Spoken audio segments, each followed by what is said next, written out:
بسم اللہ الرحمن الرحیم۔ السلام علیکم۔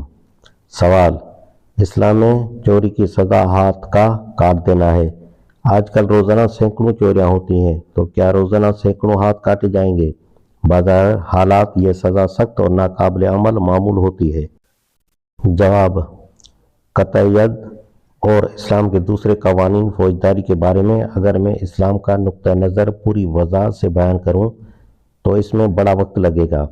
میں اس موضوع پر اپنی کتاب اسلامی قوانین اور پاکستان میں اس کے نفاذ کی عملی تدابیر میں تفصیلی بحث کر چکا ہوں۔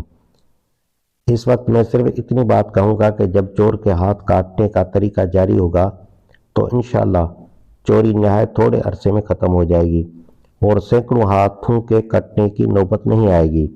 ایک چور یہ امید رکھتا ہے کہ میں 10,000 روپیہ چرا لوں گا، اگر پکڑا جاؤں تو کچھ مدت تک سرکار کی روٹیاں کھا کر واپس آ جاؤں گا اور اس وقت بھی میرے پاس اچھا خاصا سرمایہ جمع ہوگا۔ ظاہر ہے کہ ایسا شخص دوبارہ اولین موقع پاتے ہی پھر چوری کرے گا۔ اس طرح کے عادی مجرمین کی ہمارے ہاں کثرت ہے اور انہی کو جرائم سے باز رکھنا مشکل ترین مسئلہ ہے۔ لیکن اگر چور کو یہ معلوم ہو گیا ایک مرتبہ پکڑے جانے کے بعد ایک ہاتھ اور دوسری مرتبہ پکڑے جانے کے بعد دوسرا ہاتھ کٹ جائے گا تو وہ چوری کرنے پر بآسانی آمادہ نہ ہوگا۔ پھر جس چور کا ہاتھ ایک مرتبہ کٹ جائے گا وہ جہاں جائے گا اس کا کٹا ہوا ہاتھ پکار پکار داستان حیات بیان کرے گا اور موجودہ صورتحال باقی نہیں رہے گی جس میں وہ پیشہ ور چور اور ڈاکو مہذب انسانوں کے بھیس میں چارسو اپنے شکار تلاش کرتے پھرتے ہیں اور کوئی انہیں پہچان بھی نہیں سکتا۔ میری قطعی رائے یہ ہے کہ چوری کے انسداد کے لیے اس قانون کے نفاذ کی شدید ضرورت ہے۔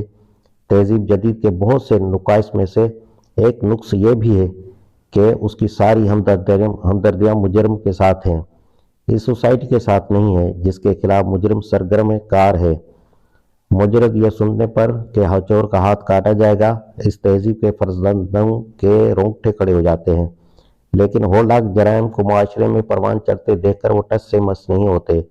آخر میں یہ وضاحت بھی ضروری ہے کہ اسلام صرف چور کا ہاتھ ہی نہیں کاٹتا بلکہ وہ زکوٰۃ و صدقات کا نظام بھی قائم کرتا ہے، ہر شخص کی بنیادی ضروریات بھی پوری کرتا ہے، وہ شہریوں کی اخلاقی تعلیم و تربیت کا بھی انتظام کرتا ہے، وہ لوگوں کو حلال اور جائز طریقے پر کمانا اور خرچ کرنا بھی سکھاتا ہے۔